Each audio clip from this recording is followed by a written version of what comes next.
She is anti Hindu এবং একটা anti national মানুষ। তো সায়নী ঘোষকে এত গুরুত্ব দেওয়ার কিছু নেই। সায়নী ঘোষ নিয়ে কথা বলতে আমার রুচিতে বাধে, কারণ I am a very positive person and I emit positive vibe and energies. তো ওর যে নামটা নিচ্ছে, I don't want to spoil my karma. ওর নামটা যে যে আমাদের শিবলিঙ্গর ওপরে যে নোংরা জিনিস পড়াতে পারে, মহুয়া মৈত্র মা কালীকে বাজে মন্তব্য করেছে, সায়নী ঘোষ, মানে এরা they were very anti Hindu. আমাদের দেবতাদের ওপরে তাদের কোনো আস্থাই ছিল না। তারা আমাদের দেবতাকে শুধুমাত্র একটা রাজনীতির জন্য তারা এইভাবে, তো ঈশ্বর জবাব দিয়েছে। আজকে যে সূত্র থেকে আমার কাছে খবর আছে যে প্রত্যেক দিন যদি অভিষেক বন্দ্যোপাধ্যায়ের কাছে 100 কোটি টাকা যদি ওর বাড়িতে না পৌঁছতো, ডিরেক্টলি ইনডিরেক্টলি, তাহলে মানে সে তার মানে would have lost his temper. তখন আমার উপরে মামলা দেওয়া হয়েছিল এবং বিভিন্নভাবে আমাকে হ্যাকেল করার চেষ্টা হয়েছিল 2021-এ, when I was contesting election, because I was a very strong contender। আমার ইলেকশনটা আটকানোর জন্য আমার উপরে একটা মিথ্যে মামলা দিয়েছিল নিউ আলিপুর থানার আন্ডারে। তো আমি এসআইটি রিমান্ড করেছিলাম। আমি চেয়েছিলাম যে একটা নিউট্রাল ইন্ডিভিজুয়াল এজেন্সির কাছে যদি যায় তাহলে হয়তো আমি আমার সুবিচার পাবো, যেটা আগামী দিনেও দেখা গেছে ওদের সরকারের আমলেই আমি বিচার পেয়েছি এবং কলকাতা পুলিশ আমাকে ক্লিন চিট দিয়েছে এবং high court, supreme court and trial court, all the 3 courts have given me discharge and acquittal. তো ওদের আমলেই আমি নিজের মানে জায়গাটা দেখিয়ে দিয়েছি। এটা আমার মনে হয় একটা বিরাট বড় লড়াই। এই মানুষগুলো যারা ডেমোক্রেসিতে আমাদেরকে বাঁচতে দেয়নি, তারা আজকে ডেমোক্রেসি পাচ্ছে, যেখানে যাচ্ছে তাদেরকে ডিম ছোড়া হচ্ছে এবং মুরগিরাও বলছে যে আমরা আন্দোলনে নামবো। মুরগিরাও বলছে কেন এইসব দুর্নীতিবাজ লোকেদের ওপরে আমাদের ডিম পড়বে। যাক, আমরা ডিমই নয় ছুটছি, তাদের স্কিন গ্লো করবে, হেয়ার গ্রো হবে, ঠিক আছে, রুট স্ট্রং হবে। আমরা তো ওদের মতো বোম মারছি না, আমরা তো হাতে পায়ে কাউকে হাত পা মেরে ভেঙে দিচ্ছি না, আমরা তো গুলিবিদ্ধ করছি না, আমরা তো কোনো মায়ের পেট শূন্য করছি না, আমরা তো কাউকে গণধর্ষণ করছি না, আমরা তো কাউকে বাড়ি থেকে বের করে থুতু চাটাচ্ছি না। তৃণমূলের আমাদের বিজেপির একজন মহিলা কর্মী সাউথ 24 পরগনায়, তাকে বাড়ি থেকে বের করে তার জামা কাপড় ছিঁড়ে তাকে রাস্তায় তার থুতু ফেলিয়ে চাটিয়েছে। কি করে কাকলি ঘোষ দস্তিদার অগ্নিমিত্রাদিকে শাড়ি ছাপান ফাপান এসব নোংরা মন্তব্য করেছে, আর এখন আবার তাদের একদম আবার চেঞ্জ। কারণ কেন জানেন? কারণ তারা দুর্নীতি করেছে, তারা এখন বাঁচতে চাইছে। রাজ্যে সদ্য নতুন মন্ত্রিসভা গঠনের পর মন্ত্রিত্ব বন্টন হয়েছে। একদিকে যেমন এই কথা সত্যি, আবার অন্যদিকে রাজনৈতিক মহলে আরও একবার তাৎপর্যপূর্ণ নাম হয়ে উঠে আসছেন প্রাক্তন মুখ্যমন্ত্রী মমতা বন্দ্যোপাধ্যায়। তিনি নাকি পুনরায় কংগ্রেসের সঙ্গে মিশে যেতে চলেছেন, এমনটাই জোরদার জল্পনা। কারণ সোনিয়া গান্ধী সরাসরি তাকে দিয়েছেন অফার। সেই সমস্ত কিছু নিয়ে আজকে আলোচনা থাকবে। এছাড়াও প্রধানমন্ত্রীর কথা মনে আছে তো, চুন চুনকে আব হিসাব হোগা, সেই সব প্রসঙ্গ নিয়ে আজকে পামেলাদিকে পাশে পেয়ে গিয়েছি। দিদি, অনেক অনেক স্বাগত আপনাকে ক্যাম্পেইন কলিংয়ের পর্দায়। রাজনৈতিক মহলে এই মুহূর্তে খুব জল্পনা চলছে মমতা বন্দ্যোপাধ্যায়কে নিয়ে। তিনি নাকি পুনরায় কংগ্রেসে যোগ দিতে পারেন। যদি তাই হয় তাহলে তিনি যে কংগ্রেস থেকে বেরিয়ে এসে তৃণমূল তৈরি করেছিলেন, সেই তৃণমূল কি এবার সত্যি সত্যি সমাপ্ত হয়ে যাবে? কি মনে করছেন? দেখুন, হিস্ট্রি রিপিটস। মমতা ব্যানার্জি 1998-এ, মমতা ব্যানার্জি, মুকুল রয় এবং কংগ্রেস ভাঙিয়ে আরও অনেক নেতৃত্বকে যখন উনি নিয়ে এই আঞ্চলিক দল অল ইন্ডিয়া তৃণমূল কংগ্রেস নামক, যেটা বাংলায় প্রতিষ্ঠা করেছিল, যার প্রতিষ্ঠাতা ছিল মুকুল রয়, পার্টির ফাউন্ডার। সো মমতা ব্যানার্জি বিগত দিনে আমরা দেখেছি কিভাবে সেই দলের, সেই কংগ্রেস থেকে ভাঙিয়ে আনা, সিপিএম থেকে ভাঙিয়ে আনা এবং আরও কিছু নতুন মুখ তুলে আনা, সেই মানুষজনকে কিভাবে মিসলিড করেছে, তাদের সাথে কিভাবে মিসবিহেভ করেছে, বিগত দিনে আমরা দেখেছি। এবং সেই সকল মানুষকে নিজের তলায় দাবিয়ে এই অল ইন্ডিয়া তৃণমূল কংগ্রেস নামক এই আঞ্চলিক দলটাকে সে ভাইপো পিসি প্রাইভেট লিমিটেড কোম্পানি করেছিল। সে বিগত দিনে আমরা সেটা দেখেছি। তো মানুষ আর ওনার সাথে থাকতে চাইছে না। ওনারা যে মাথা থেকে পা অবধি দুর্নীতি লুপ্ত হয়ে গেছিলো, 15 বছরে আমরা দেখেছি কিভাবে সাধারণ মানুষ অত্যাচারিত ছিল। এই লড়াইটা জনতা ভার্সেস মমতা হয়েছে, যেখানে জনতা, বাংলার জনতা জিতেছে এবং মাননীয় মমতা ব্যানার্জি সে হেরেছে। সো আমরা এটাই মানে সারাংশ হচ্ছে যে পাপ কাউকে ছাড়ে না। আমি বাপ কথাটা ঠিক আমার মানে একটু ইনকনভিনিয়েন্ট আছে, তো পাপ কোনো মানুষকেই ছাড়ে না। তুমি যা করবে তুমি তাই এই জীবনে রিটার্ন পাবে। তো আমরা দেখতে পাচ্ছি কি করে দলটা তাসের ঘরের মতো ভেঙে যাচ্ছে। আমরা আগেই জানতাম 15 বছরে যা অ্যান্টি ইনকামবেন্সি হয়েছিল বা মানুষের সাথে যেইভাবে মানুষকে প্রতারণা করেছিল, আজকে মানুষ জবাব দিয়েছে, মানুষ ঐক্যবদ্ধ হয়ে নেবে এসেছে। তাই প্রথম দফায় আমরা দেখেছিলাম যে 92% ভোট পড়েছিল এবং দ্বিতীয় দফায় 95% ভোট পড়েছিল। এবং যেই যেই ভিন রাজ্যে আমাদের বাংলার ভাই বোনেরা ছিল এবং গুরুজন মানুষেরা ছিল এবং অনেক বয়স্ক মানুষেরা যারা ছিল, তারাও যানবাহন করে, কেউ ফ্লাইটে, কেউ ট্রেনে, কেউ সড়কপথে গাড়িতে, কেউ জলপথে, সবভাবেই তারা বাংলায় উপস্থিত হয়েছিল এবং বাংলায় সকলে মিলে এই অশুভ শক্তি তৃণমূল কংগ্রেস নামক এই পার্টিটাকে বাংলার মানুষ ছুঁড়ে ফেলে দিয়েছে। এই লড়াইটা কোনো পার্টির সাথে কারোর ছিল না। এই লড়াইটা ছিল জনতা ভার্সেস মমতা, যেখানে জনতা জিতেছে এবং মমতা হেরেছে। আপনাদের মতন এরকম নেত্রীরা যারা শুধুমাত্র ভারতীয় জনতা পার্টি করতেন বা সেই পার্টির সদস্য ছিলেন, শুধুমাত্র এই কারণের জন্য আপনাদের নানাভাবে মানসিকভাবে হেনস্থা করা হয়েছে, মিথ্যে কেস দেওয়া হয়েছে, এমন বহু বহু বিজেপি কিংবা তথাকথিত তৃণমূল বিরোধী যে সমস্ত দলের সদস্যরা রয়েছেন, কার্যকর্তারা রয়েছেন, তাদের এগেনস্টে আজকে আমি কোটানকোট পিসি ভাইপো যদি ধরে নিই, অভিষেক বন্দ্যোপাধ্যায় এবং মমতা বন্দ্যোপাধ্যায় এবং তার দল এই যে দুর্গতির কারণ, কোথাও না কোথাও গিয়ে কি সেই সমস্ত অতি দম্ভের ফলাফল বলে মনে হয়? দেখুন, সব কিছুরই একটা শেষ আছে। আমাদের প্রাক্তন প্রধানমন্ত্রী মাননীয় অটলজি বলে গেছে যে আন্ধেরা ছটেগা, সুরজ উগেগা এবং কমল খিলেগা। তো এইটাই আমরা দেখতে পেয়েছি পশ্চিমবাংলায় হয়েছে। পশ্চিমবাংলায় কী করে অন্ধকারের যে কালো মেঘের ছায়া যেটা ছিল সেটা কি করে কেটে গেছে আস্তে আস্তে, আর বাংলার মানুষ নিজেদের অধিকার নিয়ে বাঁচতে পারবে সেই সেই আলোতে আলোকিত হয়েছে বাংলা আজকে। এবং মানুষ আজকে পরিবর্তন চেয়েছিল এবং মানুষ আজকে পরিবর্তন পেয়েছে। আমাদের যে দীর্ঘদিনের লড়াই, আমাদের যে দীর্ঘদিনের পরিশ্রম, সংঘর্ষ, যুদ্ধ, এই যুদ্ধে আমরা জয়লাভ করেছি এবং এটা আমাদের পূর্ণ ভরসা ছিল। 10 বছর ধরে আমি ভারতীয় জনতা পার্টির সাথে আছি, কারণ I was just an adult, 18 years when I was, তো আমি পার্টি জয়েন করেছিলাম এবং Bharatiya Janata Party is the first party which I have joined officially. So আমার এক্সপিরিয়েন্স নেই অন্য কোনো পার্টি কী করে কী হয়েছে কী করেছে, বাট আমি সবসময় বিরোধী হিসেবেই কাজ করেছি। আমরা সবসময় আন্দোলনের মধ্যে থেকেই আমরা জীবনযাপন করেছি। আজকে এই আন্দোলন, কালকে সেই আন্দোলন, মানুষের পাশে সবসময় আমরা দাঁড়িয়েছি। তোমরাও ছিলে, তোমরাও কিভাবে চতুর্থ স্তম্ভ হয়ে মানুষের যে কণ্ঠস্বর সেটা কি করে যে সবার অবধি পৌঁছেছো, এর জন্য তোমাদেরকেও অনেক অনেক অভিনন্দন। এই জিত আমাদের একার জিত না, এই জিত পুরো পশ্চিমবাংলার জিত, এই জিত পুরো পশ্চিমবাংলার মানুষের জিত এবং তোমাদের মতো শুভবুদ্ধি সম্পূর্ণ মানুষের জিত। তো তোমরা সকলে নেবে এসছো ময়দানে, তাই জন্য আমরা আজকে এই দিনটা দেখতে পাচ্ছি। এবং হ্যাঁ, তৃণমূল কংগ্রেসের দ্বারা আমাদের প্রত্যেকটা কর্মী কিন্তু খুব টর্চার্ড হয়েছিল, খুব মানে আমাদের সাথে যা যা হয়েছিল, আমি আজকেও ট্রমাটাইজড। মানে I am not like before. আমার কিছু কিছু লাইফে এরকম ইনসিডেন্ট হয়েছিল যেটা নিয়ে মানে আমি আজকেও আমার প্যানিক অ্যাট্যাক হয়।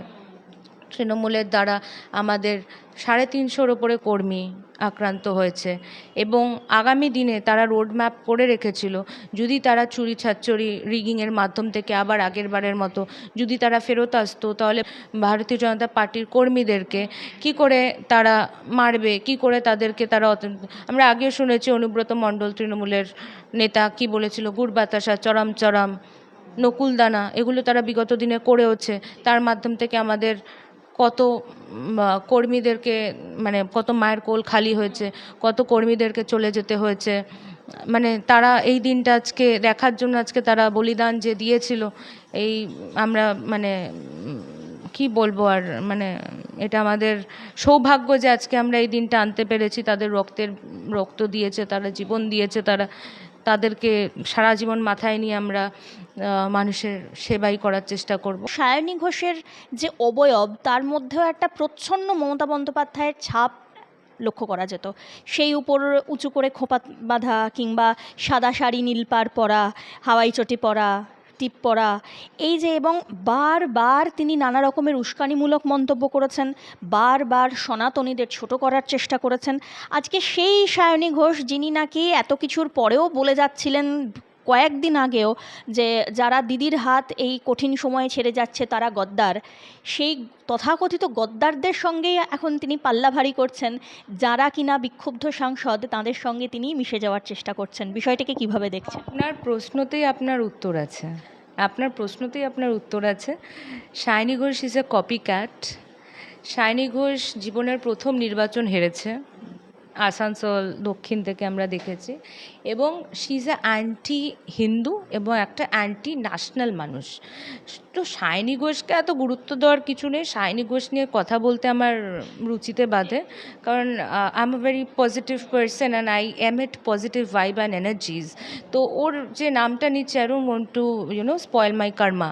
ওর নামটা যে যে আমাদের শিবলিঙ্গর ওপরে যে নোংরা জিনিস পড়াতে পারে, তো মানে I am not telling it নোংরা, মানে if you see in a medical term it is a protection also, but then I have nothing to say. I have not. Yeah. She has given a very blasphemy opinion. ওর যে স্টেটমেন্টটা ছিল, মানে it was too bad. Mahua Moitra মা কালীকে বাজে মন্তব্য করেছে সায়নী ঘোষ, মানে এরা they were very anti Hindu. আমাদের দেবতাদের ওপরে তাদের কোনো আস্থাই ছিল না। তারা আমাদের দেবতাকে শুধুমাত্র একটা রাজনীতির জন্য তারা এইভাবে, তো ঈশ্বর জবাব দিয়েছে। আজকে দেখুন স্ট্যালিনের পার্টি, স্ট্যালিনের ছেলে বলে কী সব বলেছিল, তাদের ওখান থেকে ওদের পার্টি শেষ।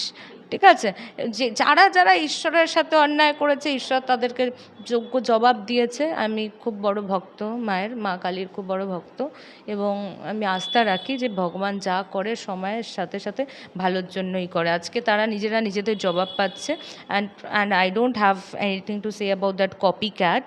ও রাঘব চেড্ডাকে চাড্ডি বাড্ডিও বলেছিল কিছুদিন আগে, তো ও কাউকে রেসপেক্ট করে না। I think she doesn't even deserve respect. ও রেসপেক্ট যাকে করতে পারছে না, ও রেসপেক্ট ডিজার্ভ করবে না। ওর নিয়ে ও বিরাট কিছু ব্যক্তিত্ব না যে ওকে নিয়ে কথা বলতে হবে। তো ওর টপিকটা এখানে আমরা সমাপ্ত করব। অভিষেক বন্দ্যোপাধ্যায় প্রসঙ্গে একবার একটু আসতেই হচ্ছে, তার কারণ যে অভিষেক বন্দ্যোপাধ্যায় ভোটের আগেও বলেছিলেন ডিজে বাজবে, 4 তারিখের পরে সরাসরি স্বরাষ্ট্রমন্ত্রীকে উদ্দেশ্য করে বলেছিলেন যে বাপের বেটা হলে কলকাতাতে এসে বা থেকে দেখাবেন ইত্যাদি ইত্যাদি, এবং বারবার দেখা গিয়েছে কখনো গাড়ির বনেটের ওপরে উঠে বা কখনো সভা মঞ্চ থেকে বর্তমান মুখ্যমন্ত্রী শুভেন্দু অধিকারীকে গদ্দার বলে কটাক্ষ করা থেকে শুরু করে বিভিন্ন রকম ঔদ্ধত্য দেখানো। তবে দিন দিন অভিষেক বন্দ্যোপাধ্যায় আরও বেশি একা এবং কোণঠাসা যদি বলা যায়। এই বিশেষত বিধায়কদের সই জাল কাণ্ডে একদম সাঁড়াশি প্যাঁচে পড়লেন তিনি। অভিষেক বন্দ্যোপাধ্যায়ের জেল যাত্রা কি সুনিশ্চিত হয়ে যাচ্ছে, কি বলবেন?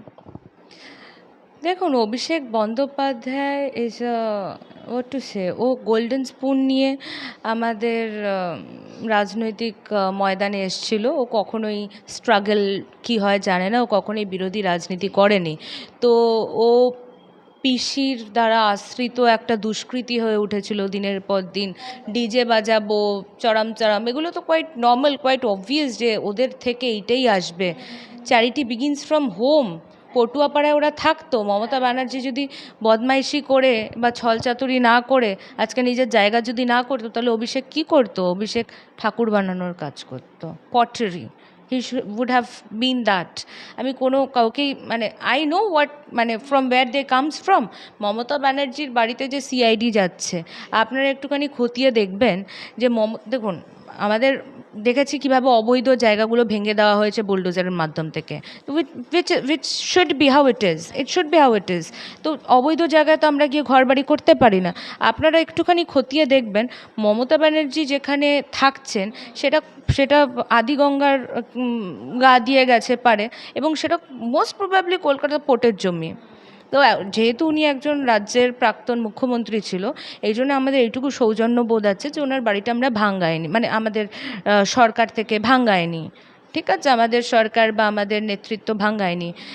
ওনারা থাকলে তো ভাঙিয়ে দিত, এটা তো মানে they wouldn't have given a second thought, immediately they would have taken action.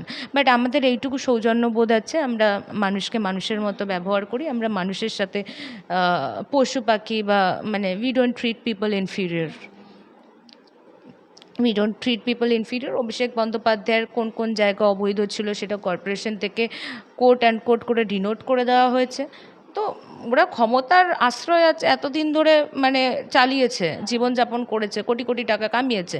এবং কিছু সূত্র থেকে আমার কাছে খবর আছে যে প্রত্যেক দিন যদি অভিষেক বন্দ্যোপাধ্যায়ের কাছে 100 কোটি টাকা যদি ওর বাড়িতে না পৌঁছতো, ডিরেক্টলি ইনডিরেক্টলি, তাহলে মানে সে তার মানে would have lost his temper, yeah. তো অভিষেক বন্দ্যোপাধ্যায়ের এই গল্পগুলো আমাদের জানা আছে, এবং আরও বড় নেতৃত্ব বা আধিকারিকরা, বিউরোক্রেটরা, they also knows what he have done, সবাই জানে ওরা কী করেছে। তো এগুলোর বিচার হওয়া দরকার আমার মনে হয়। সিআইডি যাচ্ছে বা সিবিআই যাচ্ছে বা ইডি যাচ্ছে, ওরা অটোনমাস এজেন্সি, ওরা ওদের কাজ করেছে। যখন আমার উপরে মামলা দেওয়া হয়েছিল এবং বিভিন্নভাবে আমাকে হ্যাকেল করার চেষ্টা হয়েছিল 2021-এ, when I was contesting election, because I was a very strong contender, আমার ইলেকশনটা আটকানোর জন্য আমার ওপরে একটা মিথ্যে মামলা দিয়েছিল নিউ আলিপুর থানার আন্ডারে। তো আমি এসআইটি রিমান্ড করেছিলাম। আমি চেয়েছিলাম যে একটা নিউট্রাল ইন্ডিভিজুয়াল এজেন্সির কাছে যদি যায় তাহলে হয়তো আমি আমার সুবিচার পাবো, যেটা আগামী দিনেও দেখা গেছে ওদের সরকারের আমলেই আমি বিচার পেয়েছি, এবং কলকাতা পুলিশ আমাকে ক্লিন চিট দিয়েছে, এবং high court, supreme court and trial court, all the 3 courts have given me discharge and acquittal. তো ওদের আমলেই আমি নিজের মানে জায়গাটা দেখিয়ে দিয়েছি। এটা আমার মনে হয় একটা বিরাট বড় লড়াই। এবং আমাদের আরও কর্মী সমর্থক যাদের উপরে এরকম মামলা দেওয়া হয়েছিল, তাদের পুলিশের আমলেই তারা মানে দেওয়ার ক্লিন, ঠিক আছে। তো সময়ের ব্যাপার, অনেক হ্যাকেল সহ্য করেছি, আজকে আমাদের ভালো দিন ফিরেছে, বাংলার মানুষের ভালো দিন ফিরেছে। এবং এই মানুষগুলো যারা ডেমোক্রেসিতে আমাদেরকে বাঁচতে দেয়নি, তারা আজকে ডেমোক্রেসি পাচ্ছে, যেখানেই যাচ্ছে তাদেরকে ডিম ছোড়া হচ্ছে। এবং মুরগিরাও বলছে যে আমরা আন্দোলনে নামবো, মুরগিরাও বলছে কেন এসব দুর্নীতিবাজ লোকেদের ওপরে আমাদের ডিম পড়বে। যাই হোক, ওরা যদি ওদের দিকে যদি আমরা দেখতাম তাহলে হয়তো ওরা বোম মারতো, ওরা হয়তো গুলি করতো, ওরা হয়তো থানকা ইট মারতো। আমরা এমনভাবে আমরা মানে we are against harm, we are against violence, we are very peace loving organization, so we will spread peace. আর যারা বদমাইশি করবে তাদেরকে চিহ্নিত করে মানে ইমিডিয়েট অ্যাকশন নেওয়া হবে। যেখানে আমরা দেখেছি জনতার দরবার, আজ পর্যন্ত কোনো মুখ্যমন্ত্রী এরকমভাবে মানুষের সাথে সরাসরি দেখা করেনি, যেইভাবে আমাদের শুভেন্দু দাদা মাননীয় মুখ্যমন্ত্রী দেখা করছে। আমরা ওনার সাথে দীর্ঘদিন কাজ করেছি, উনি যখন বিরোধী দলনেতা ছিল, কিভাবে ওনার উপরও আক্রমণ করেছে, কি করে ওনাকেও কটু কথা বলেছে, কি করে ওনার বাড়িতে গিয়ে দেখুন ওনার মাকেও ছাড়েনি, ওনার মাকেও বাংলাদেশি বলে। We also come from the other part, আমিও বরিশাল থেকে, আমাদেরও পরিবার বরিশালের, আমরা ওখানে অত্যাচারিত হয়েছিলাম, we are the prosecuted Hindus. তো ওইভাবে আমাদেরকে আক্রমণ করেছে সবসময়, রোহিঙ্গা বলা হয়েছে, যেখানে আমরা জানি ওরাই রোহিঙ্গা এনেছে, মানে বছরের পর বছর অর্থের বিনিময়ে। প্রথম সন্দেশখালী ইস্যু নিয়ে আমি মুখ খুলেছিলাম, জ্যোতিপ্রিয় মল্লিকের কাছের মানুষ শেখ শাহজাহান কী করে দিনের পর দিন, মাসের পর মাস, বছরের পর বছর ইললিগাল ইমিগ্রেন্টসদেরকে ঢোকাচ্ছিল টাকা পয়সার বিনিময়ে। এবং আরও প্রচুর সব জায়গাতে দুর্নীতি, ওপর থেকে নিচ অবধি সব জায়গায় জ্যান্ত মানুষ, সেই মানুষকে মেরে ফেলে তার চোখ তারা ট্রাফিকিং করে দিচ্ছে, অর্গানস ট্রাফিকিং হয়েছে, কত রকমভাবে আজকে মানুষ জর্জরিত ছিল। Bangla, nobody was safe in Bengal, কোনো ইনভেস্টমেন্ট আসছিল না বাংলায়। Who will invest in the state where buses are burning in the street? Who will invest? আর সব জায়গায় কাটমানি, সব জায়গায় তৃণমূলের ছোট মাঝারি বড় নেতৃত্ব পৌঁছে যাচ্ছে। কি বিজনেস করবে আর কি প্রফিট নিয়ে যাবে? প্রফিটের থেকে বেশি তো তাদের দিয়ে দিতে হচ্ছিল কাটমানি হিসেবে। এই জন্য বাংলায় কোনো উন্নয়ন ছিল না, কোনো উন্নতি নেই। কি অবস্থা হয়ে গেছে আজকে বাংলার। এবার আমরা একটা সোনার বাংলা দেখতে পাবো, যেখানে বিভিন্ন রাজ্য থেকে এবং বিভিন্ন দেশ থেকে আমাদের বাংলায় এফডিআই আসবে। আমরা দেখেছি এর মধ্যেই টাটা আসছে, আমুল আসছে, এগুলো ছিল না। হ্যাঁ, Google, everything will come, everything will come, because আমাদের বাংলাকে সোনে কা চিড়িয়া বলা হয়। আমাদের বাংলা আবার সোনার বাংলা হবে। আমাদের বাংলার যে গ্লোরি হারিয়ে গেছিলো, we will get the lost glory back of Bengal. Bengal was the first capital of British India. আমরা জানি ডাকাত সেই সমস্ত বাড়িতেই যায় যেই সমস্ত বাড়িতে অনেক কিছু থাকে, সোনা গয়না, টাকা পয়সা, ক্ষমতা। তো ওই ইংরেজরা আমাদের বাংলাকে যখন ঘাঁটি বানিয়েছিল, তখন আমাদের মাথায় রাখা উচিত যে বাংলা সত্যি একটা ওরকম রাজ্য যে বাংলার সাথে অন্য কোনো রাজ্য কম্পিট করতে পারবে না। আমরা কালচারের দিক থেকে পিছিয়ে যাচ্ছিলাম, আমরা আর্থিকভাবে পিছিয়ে যাচ্ছিলাম, আমরা সামাজিকভাবে পিছিয়ে যাচ্ছিলাম, আমরা শিক্ষাগত যোগ্যতার থেকে পিছিয়ে যাচ্ছিলাম। কারণ বাংলায় নোবডি ওয়াজ ফিলিং সেফ। মহিলাদেরকে 8টার পর বেরোতে বারণ করে দেওয়া হয়েছিল, নাইট শিফটস করছে। আর আমাদের বাংলায় বলছে 8টার পর যদি কারোর সাথে কিছু অন্যায় অত্যাচার বা যদি মানে কিছু হয়, ধর্ষণ বা এরকম কিছু হয়, তাহলে রাজ্যের মুখ্যমন্ত্রী ইজ নট রেসপন্সিবল, সে কোনো রেসপন্সিবিলিটি নেবে না। আমাদের অভয়কে এইভাবে চলে যেতে হলো, ছোট্ট বোনকে, সেও আমাদের মতো একটা মেয়ে। সে এত কষ্ট করে পড়াশোনা করে জীবনের ভালো দেখার আগেই তাকে চলে যেতে হলো। এবং আরও এরকম বিভিন্ন জায়গায় আমরা দেখতে পেয়েছি how things were nobody was feeling safe in Bengal.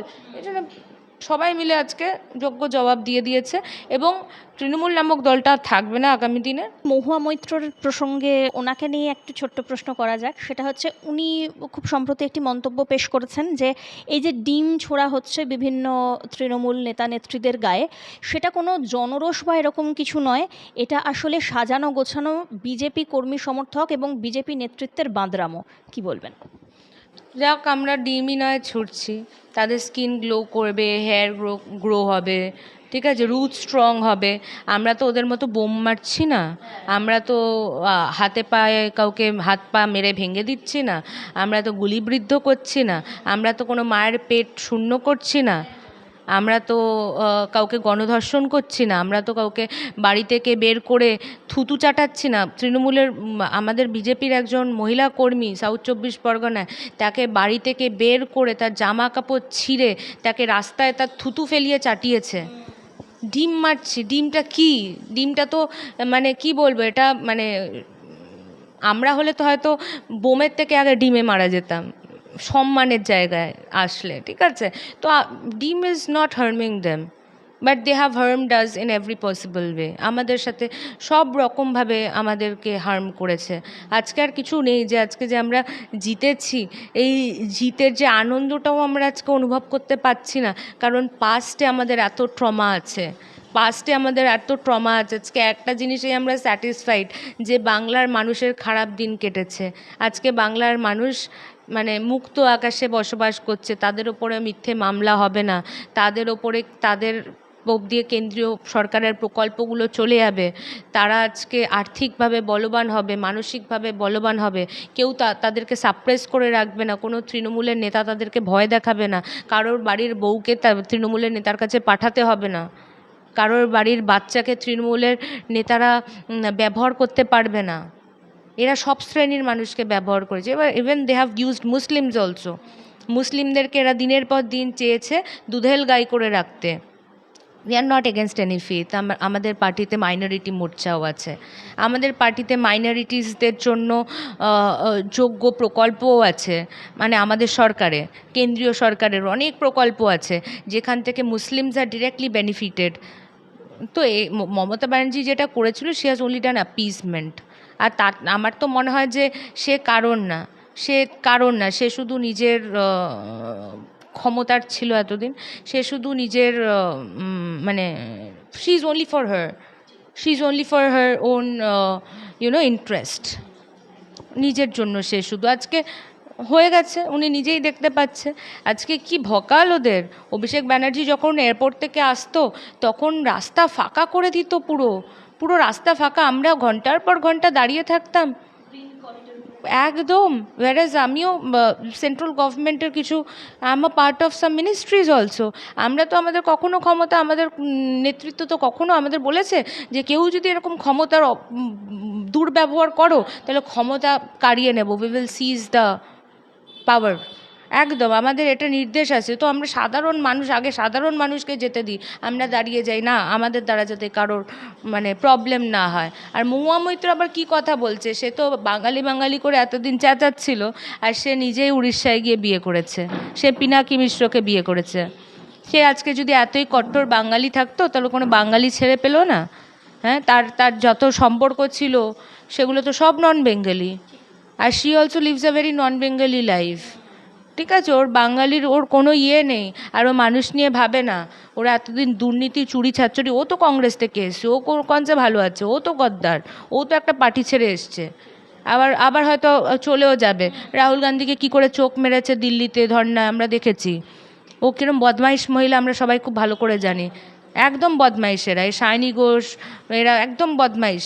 মানে কি বলবো, আমি নিজেও একটা মহিলা, এরা মহিলার নামে কলঙ্ক হয়তো। এক একটা সময় আমাদের পার্টির মহিলা নেত্রীদেরকে কি করে তারা ছোট করেছে, কি করে কাকলি ঘোষ দস্তিদার, অগ্নিমিত্রাদিকে শাড়ি ছাপান ফাপান এসব নোংরা মন্তব্য করেছে। আর এখন আবার তাদের একদম আবার চেঞ্জ, কারণ কেন জানেন? কারণ তারা দুর্নীতি করেছে, তারা এখন বাঁচতে চাইছে, তারা এখন বাঁচতে চাইছে, কিন্তু কোনো জায়গায় বাঁচার জায়গা নেই। মানুষ বাঁচতে দেবে না তাদেরকে। আমরা হয়তো কিছু করব না, এই মানুষ ডিম মারছে, কোনো দিন দেখবেন মানুষ তাদের বাড়িতে গিয়ে আক্রমণ, শশী পাজা, শশী ঢুকে গেছিলো, সাধারণ কর্মী ঢুকে এত জর্জরিত, এত অশান্তি দিয়েছে তাদেরকে, এত বদমাইশি করেছে। আশেপাশে লোক থাকতে পারতো না। মমতা ব্যানার্জির পাশের বাড়ির যে মহিলা, সে শুভেন্দুবাবুকে ইলেকশনের দিন বলেছিল ভোটটা আপনাকেই দিয়েছি, বাড়িতে পাবদা মাছ হয়েছে, সে খেয়ে যাবেন দাদা, এটা আমার সৌভাগ্য হবে। বাড়ির পাশের, আমাদের বাড়ির পাশের মানুষ তো আমরা আসলে যখন বাইরে থেকে আসি আমাদেরকে যা বাড়িতে খাবার হয় দিয়ে যায়, এটা হয় ভালোবাসা। এইটা আমাদের পাড়া প্রতিবেশী আমাদেরকে দিয়েছে।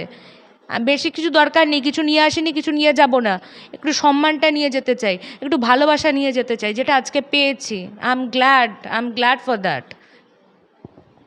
দিদি, শেষ প্রশ্ন থাকছে একটাই, সেটা হচ্ছে যে শ্রমিক ভট্টাচার্য তিনি সম্প্রতি একটি কথা বললেন, যদিও মজার ছলেই বলেছেন কিন্তু সিরিয়াস কথাও। তিনি বললেন যে এত কষ্ট করে দল জিতিয়ে আনলাম ক্ষমতায়, মানে সরকারে, কিন্তু স্ট্রং কোনো অপোনেন্টই নেই, মানে কোনো কিছুই নেই।